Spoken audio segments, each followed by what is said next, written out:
샤랄라한 DJ 샤디와 함께하는 달콤한 시간. 위대한 마법사 오즈 10번째 이야기. 아름다운 에메랄드 씨.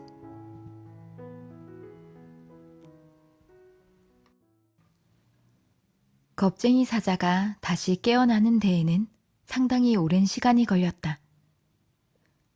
양귀비 꽃밭 속에서 너무 오랫동안 독이 있는 향기를 맡았기 때문이었다.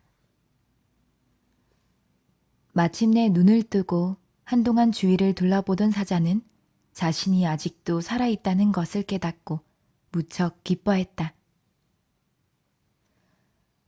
나는 있는 힘을 다해 달려갔었어. 몸을 일으킨 사자가 늘어지게 하품을 하며 말했다. 하지만 꽃향기가 너무 강해서 어쩔 수가 없었지. 도대체 어떻게 나를 그 꽃밭에서 꺼냈지? 그들은 사자에게 들쥐들이 어떻게 사자의 목숨을 구해주었는지 설명해 주었다. 그러자 겁쟁이 사자가 껄껄 웃으며 말했다. 나는 항상 내가 세상에서 가장 크고 힘센 짐승이라고 생각했어. 그런데 양귀비꽃처럼 연약한 것이 나를 죽일 뻔하더니 들쥐처럼 조그만 짐승이 내 목숨을 구해주었군. 그거 참 신기한 일이야. 그런데 친구들, 이제부터 어떻게 할 거지? 노란 벽돌길이 나올 때까지 계속 걸어가야지. 도로시가 말했다. 그런 다음에 에메랄드 시로 가는 거야. 사자가 완전히 기운을 되찾은 것을 보고 도로시 일행은 다시 길을 떠났다. 향기로운 들풀이 깔린 부드러운 풀밭 위로 걸어가는 것은 무척 즐거웠다. 얼마 있지 않아 도로시 일행은 노란 벽돌이 깔린 길에 도착했다. 그리고 위대한 마법사 오즈가 살고 있는 에메랄드 시를 향해 씩씩하게 걸어갔다. 평평하고 포장이 잘 된 길이 이어지기 시작했다. 주위의 풍경도 아름답기만 했다. 그토록 무시무시한 위험이 수없이 도사리고 있던 어두운 숲속을 빠져나온 도로시 일행은 모든 것이 즐겁기만 했다.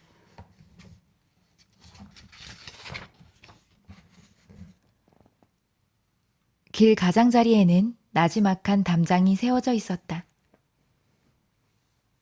하지만 이번에는 파란색이 아니라 초록색으로 칠해져 있었다.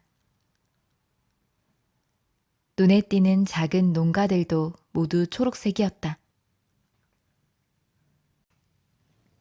날이 저물기 전까지 그들은 몇몇 집 앞을 지나갔다. 때때로 사람들은 문 앞까지 나와서 도로시 일행을 구경했다. 마치 뭔가 궁금한 것이 있는 듯한 표정이었다. 하지만 아무도 그들에게 가까이 다가와서 말을 거는 사람은 없었다. 나란히 걸어가고 있는 덩치 큰 사자가 두려운 탓이었다. 이곳 사람들은 모두들 아름다운 에메랄드 빛의 초록색 옷을 입고 뭉크킨들처럼 끝이 뾰족한 모자를 쓰고 있었다. 이곳이 오즈의 나라가 틀림없는 것 같아. 도로시가 말했다. 에메랄드 시에 가까이 온 것이 분명해. 맞아. 허수아비가 고개를 끄덕였다. 이곳은 모든 것이 다 초록색이군. 뭉크킨의 나라에서는 온통 파란색이었는데 말이야. 하지만 이곳 사람들은 뭉크킨들처럼 친절한 것 같지는 않아. 오늘 밤에 잠자리를 구할 수 있을지 걱정스러운걸. 나는 이제 과일이 아닌 다른 음식을 좀 먹었으면 좋겠어. 토토도 배가 몹시 고플 거야. 다음번 농가가 나오면 잠시 들러서 사람들에게 부탁을 해보자. 그리하여 도로시 일행은 큰 농가를 찾아 들어갔다. 도로시는 씩씩하게 문 앞으로 걸어가서 문을 두드렸다. 한 아주머니가 문을 빠끔히 열더니 의심스러운 목소리로 물었다. 무슨 일이니 꼬마야? 저 커다란 사자는 왜 데리고 다니는 거지? 이 집에서 하룻밤만 쉬어갈 수 있을까요? 도로시가 공손하게 물었다. 저 사자는 제 친구예요. 절대로 누구를 해치거나 하지 않아요. 길들여진 사자란 말이니? 아주머니가 문을 조금 더 열면서 말했다. 그럼요. 게다가 아주 겁쟁이에요. 아주머니가 사자를 무서워하는 것보다 저 사자는 아주머니를 훨씬 더 무서워하고 있는걸요. 도로시는 자신 있게 말했다. 그렇구나. 아주머니는 사자를 힐끗힐끗 쳐다보면서 뭔가 곰곰이 생각하는 눈치였다. 그러더니 마침내 문을 활짝 열고 말했다. 안으로 들어오렴. 너희들에게 저녁과 잠자리를 주마. 도로시 일행은 기뻐하며 집 안으로 들어갔다.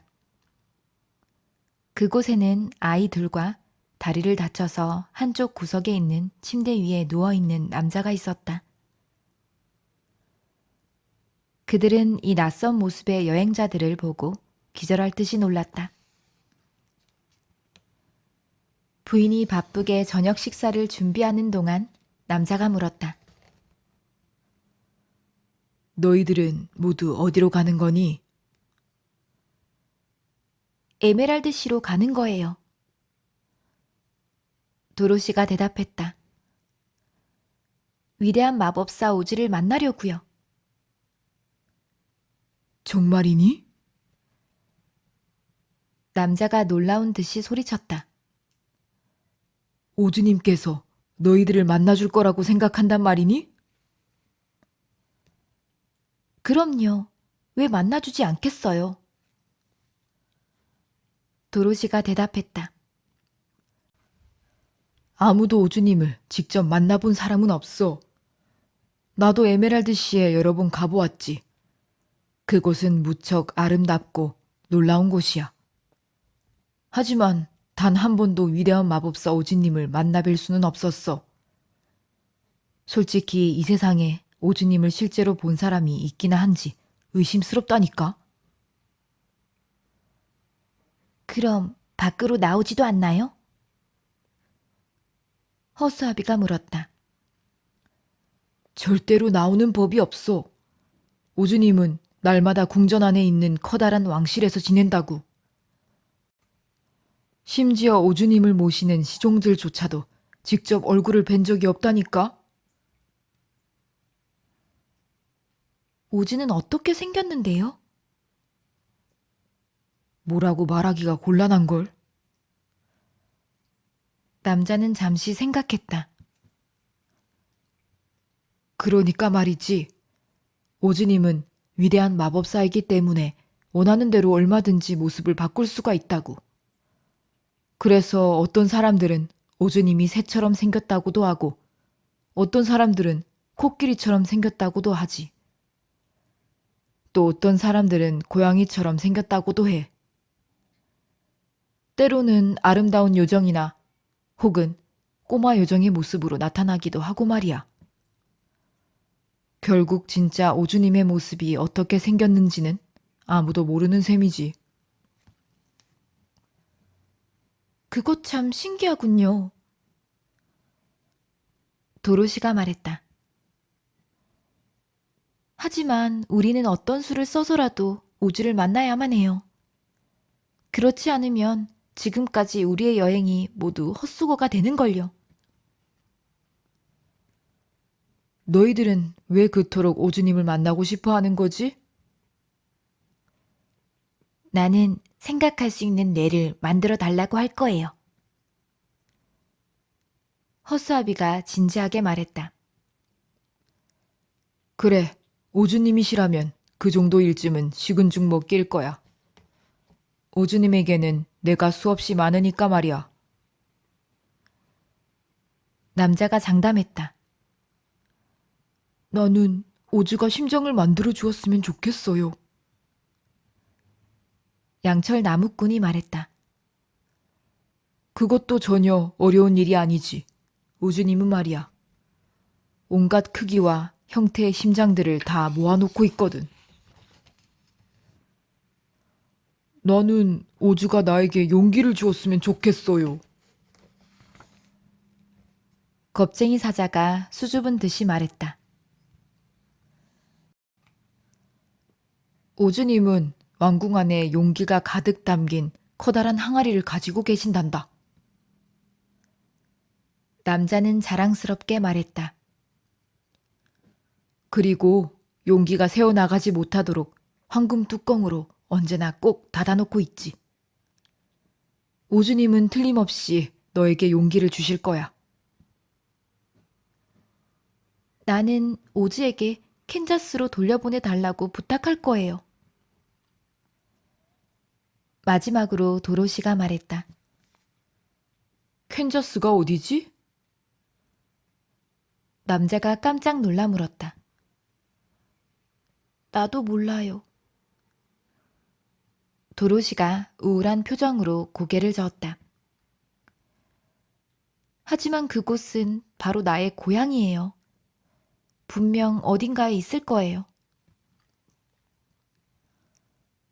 그렇구나. 걱정하지 마라.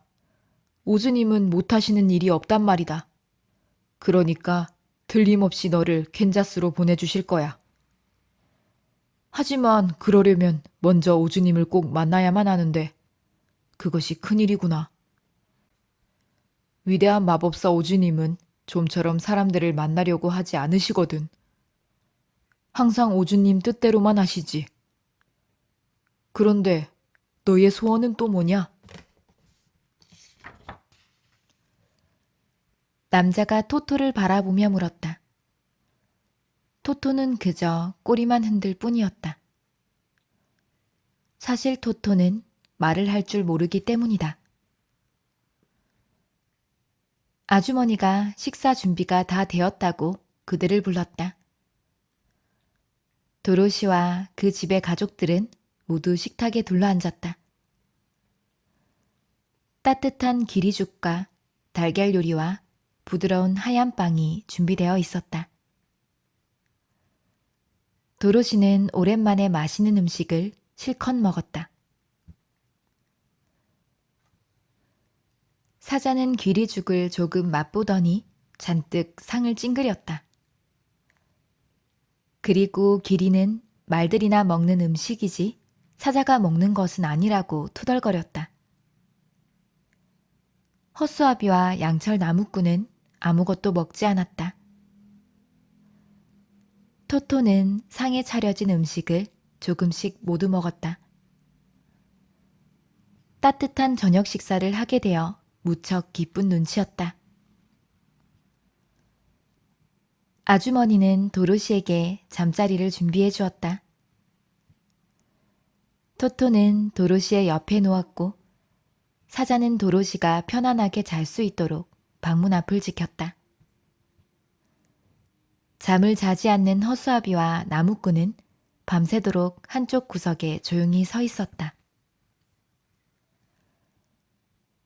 다음 날 아침이 되자 해가 떠오르기가 무섭게 그들은 다시 길을 떠났다. 그리고 곧 저 멀리 앞쪽에서 아름다운 초록색으로 빛나는 하늘을 발견했다. 저기가 에메랄드 씨가 틀림없어. 도로시가 흥분해서 소리쳤다. 앞으로 걸어가면 갈수록 초록색이 점점 더 짙어졌다. 마침내 그들의 힘든 여행도 곧 끝이 날 것처럼 보였다. 하지만 오후가 되어서야 도로시 일행은 간신히 에메랄드 씨를 둘러싸고 있는 성벽 앞에 도착할 수 있었다.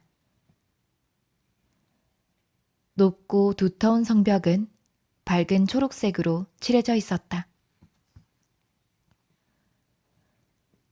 저 앞에는 노란 벽돌길이 끝나고 커다란 성문이 우뚝 서 있었다. 문은 온통 반짝거리는 에메랄드로 장식이 되어 있었다.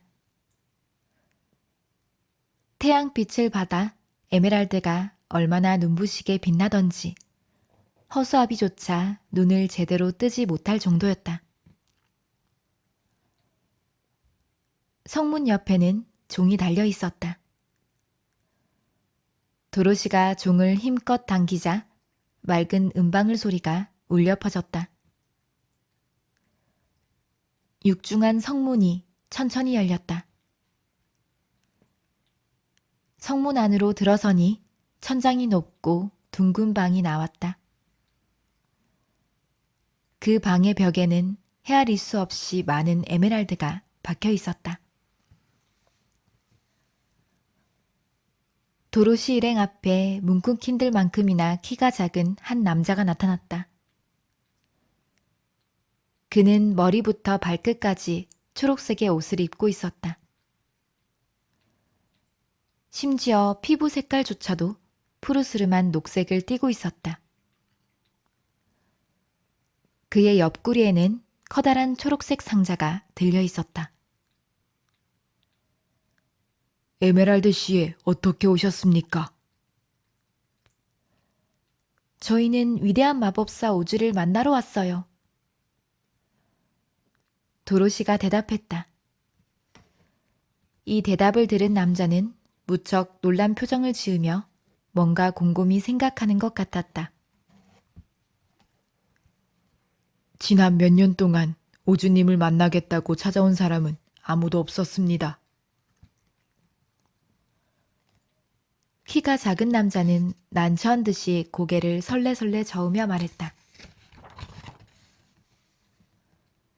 오주님은 아주 힘이 세고 무서운 분입니다.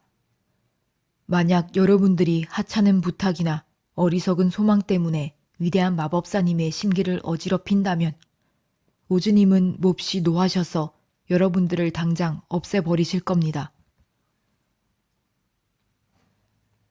하지만 이건 하찮은 부탁이나 어리석은 소망이 아니에요. 아주 중요한 일이랍니다. 게다가 오주님은 아주 좋은 마법사라는 말을 들었어요. 물론 그렇기는 하지요. 초록색 피부를 가진 남자가 말했다. 오즈님은 이 에메랄드 씨를 현명하고 훌륭하게 다스리고 계십니다. 하지만 나쁜 생각이나 가벼운 호기심 때문에 마법사님을 뵈려고 찾아오는 사람에게는 불같이 화를 내신답니다. 사실 오주님의 얼굴을 직접 본 사람은 거의 없지요. 나는 성문지기입니다. 여러분들이 꼭 오주님을 뵙기를 원하니 왕궁으로 안내할 수밖에 없군요. 하지만 먼저 안경을 써야만 합니다. 왜 그렇죠? 만약 안경을 쓰지 않으면 에메랄드 씨의 눈부신 광채 때문에 눈이 멀게 될 것입니다. 이 도시에 사는 사람들은 밤이나 낮이나 항상 안경을 쓰고 있지요. 그리고 그 안경은 처음 이 도시가 건설될 때부터 오주님의 명령에 따라 열쇠로 잠겨져 있답니다. 오직 나 혼자만이 그 안경을 풀 수 있는 열쇠를 가지고 있지요. 초록색 피부를 가진 남자는 이렇게 말하며 커다란 상자를 열었다. 도로시가 안을 들여다보니 온갖 모양과 크기의 안경이 가득 차 있었다. 색깔은 모두 초록색이었다. 성문지기는 도로시에게 꼭 맞는 안경을 찾아 씌워주었다. 안경에는 황금색의 끈이 달려 있어서 그것으로 안경을 고정하게 되어 있었다.